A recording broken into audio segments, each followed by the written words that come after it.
Bismillahirrahmanirrahim. Assalamualaikum warahmatullahi wabarakatuh.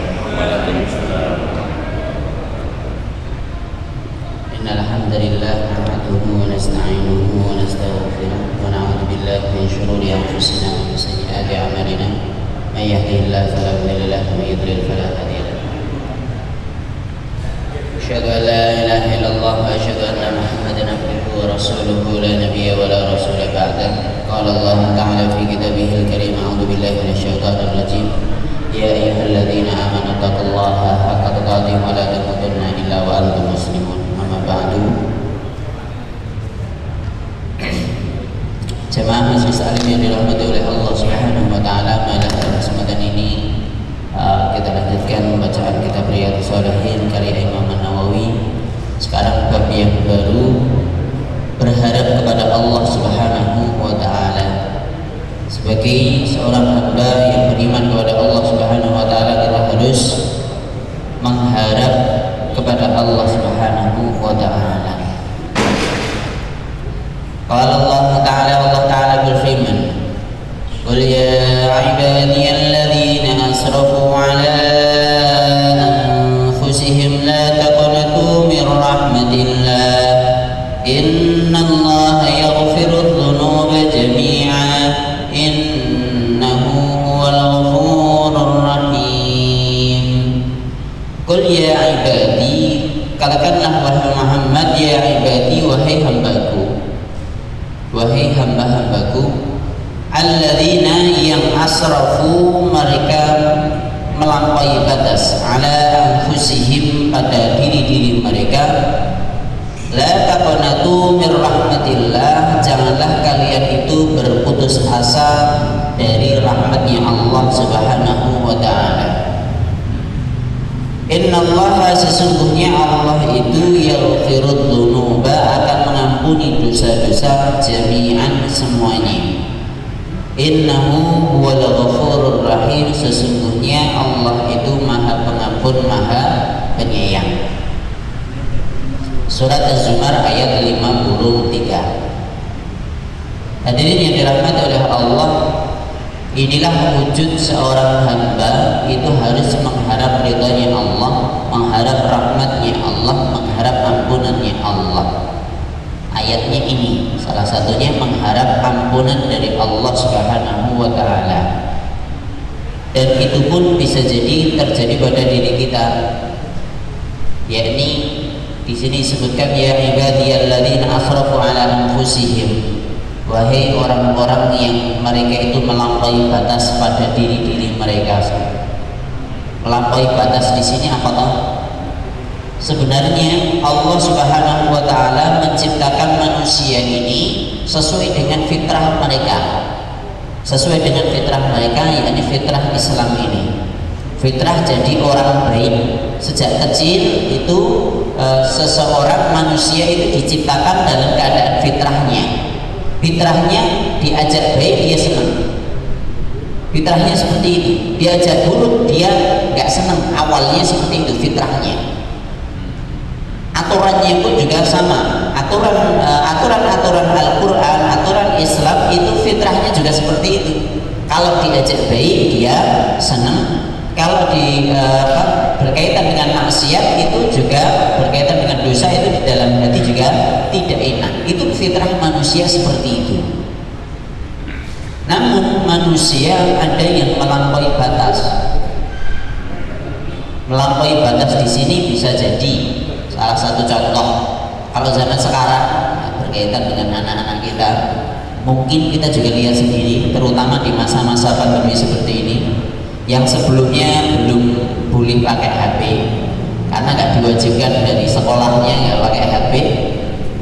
Bahkan punya HP bawa sekolah pasti disita HP-nya. Kalau dulu seperti itu, sekolah bawa HP-nya disita sama gurunya. Kalau zaman sekarang sekolah pakai HP, dan itu disuruh pintar juga sama.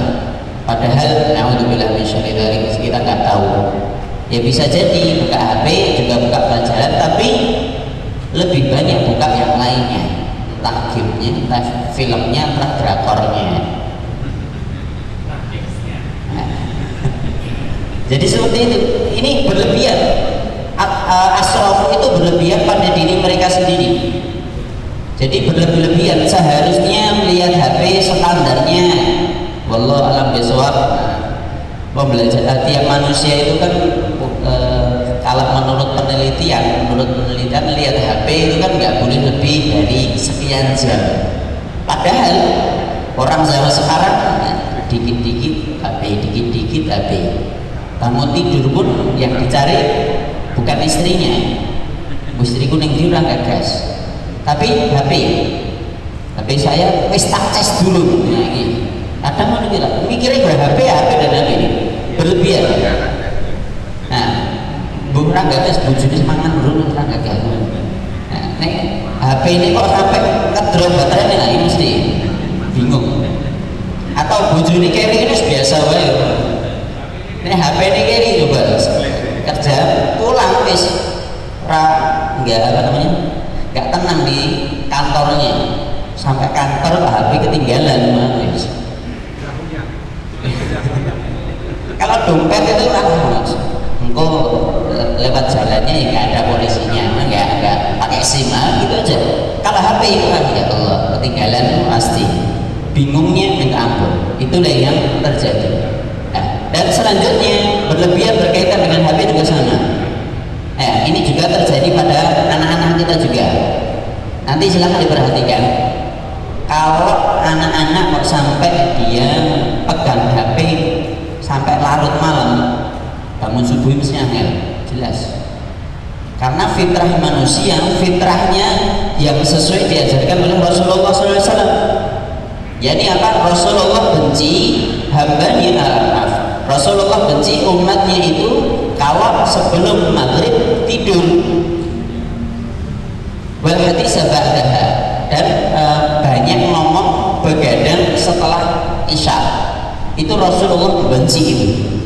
Kecuali habis isya masih ada rapat hal-hal yang baik, bahas untuk kemajuan masjid, ketakmiran, atau untuk kajian, mencari ilmu. Nah, silakan.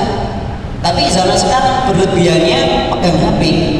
Nanti dilihat anak kita pegang HP sampai jam berapa. Dilihat bisa WA-nya itu online terakhir jam. Nah, lihat aja tuh. Bisa jadi jam 11, jam 12 masih pegang HP. Namun faktanya ketika dibangunkan sholat malam, nah berat. Jangankan sholat malam, sholat subuh aja berat. Nah itu masalahnya di sini nih, karena HP. Makanya yang penting kita jangan sampai kita berlebihan atas diri kita. Nah, kalau kita mendapati hal-hal seperti itu pada diri kita berlebihan melampaui batas pada diri kita, entah berkaitan dengan HP atau waktu atau segalanya. Kita mencari rizki berlebihan, mencari rizki sampai berlebihan memang ada Pak. Iya, zaman sekarang mencari rizki itu gak cuma yang hal saja yang diambil, yang subhat-subhat juga diambil. Contohnya, wallahu alam bisawab, benar atau tidak, komputer zaman dulu itu nggak ada virus. Zaman dulu itu nggak ada virus yang rusak komputer, dokumen data yang ada di dalam komputer nggak ada. Awalnya seperti itu. Tapi lama-kelamaan uang butuh duit buat gaya virus, gawe sing merusak data yang ada di komputer itu. Karena apa? Nanti kalau saya bikin virus itu akan tersebar, orang butuh antivirusnya. Itu komputer. Jadi uang kurang kerjaan ini golek duit dengan cara yang jelek. Caranya gini nih. Saya nggak ngasih contoh loh ini maksudnya nggak ngasih contoh nanti bikin virus, enggak. Saya nggak bikin nyuruh seperti itu. Tidak, ini fakta. Dulu komputer itu seperti itu, nggak ada virus sama sekali.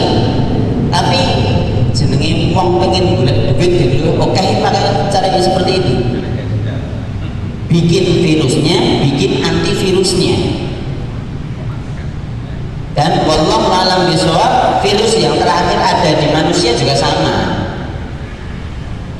pandemi. Nah, itu sebenarnya juga wallahu a'lam bishawab, entah bikinan manusia, entah salah dalam membuat atau yang lain sebagainya. Itu dibikin terus dicari antivirusnya. Biar apa? Dan virusnya biar nyebar, nanti dia ada obatnya. Entah obatnya, entah yang disuntik apa? Nah, vaksinnya. Wallahu a'lam bishawab. Ini cara-cara kerja yang jelek. Ini melampaui batas pada dirinya, mencari rezeki tapi dengan cara yang salah. Dan alhamdulillah dari jangan sampai ini terjadi pada diri kita, sehingga kita harus tahu kalau kita mendapati diri kita atau keluarga kita atau orang-orang yang di sekeliling kita seperti itu, kita harus ingatkan itu bukan fitrah manusia. Kalau kita udah seperti ini nyemplung pada masalah-masalah yang haram atau yang hal-hal yang syubhat yang tidak pantas sehingga boleh dilakukan seperti itu, apalagi maksiat kepada Allah Subhanahu wa taala. Nah, la taqnatu min rahmatillah. Jangan putus asa dari rahmatnya Allah. Maksudnya rahmat Allah itu luas. Allah bisa jadi memberi maaf untuk dirimu bila mana kamu mau bertaubat. Kalau kita mau bertaubat, insya Allah diampuni oleh Allah. Meskipun itu kesalahan sudah pernah masa jahiliyah saya menunggu Pak Bien. Nah, misalnya bikin onar, cari rezeki yang tidak halal. Nah, misalnya seperti itu. Pernah melakukan seperti itu tidak sesuai dengan aturan Islam. Cari sing halal, subhat, kabeh, haram juga semua diambil. Nah, sampai berlebihan. Nah, misalnya seperti ini, ya, dulu pernah dilakukan. Ketahuilah bahwa Allah itu Maha Pengampun. Innallaha yaghfiru dzunuba jami'a. Sesungguhnya Allah itu mengampuni semua dosa. Semua dosa. Innahu huwal ghafurur rahim. Sesungguhnya Allah itu Maha Pengampun, Maha Penyayang. Ketahuilah bahwa semua kerusakan yang ada di dunia ini semua karena ulah manusia. Dhaharal fasadu fil barri wal bahri bima kasabat aydin nas. Semua kerusakan yang ada di muka bumi ini, entah yang ada di lautan atau di daratan bahkan di udara sekalipun, semuanya itu karena ulah manusia. Bima kasabat aydin nas. Nah, ini kesalahan-kesalahan ini harus kita hindari. Jangan sampai kita melakukan itu.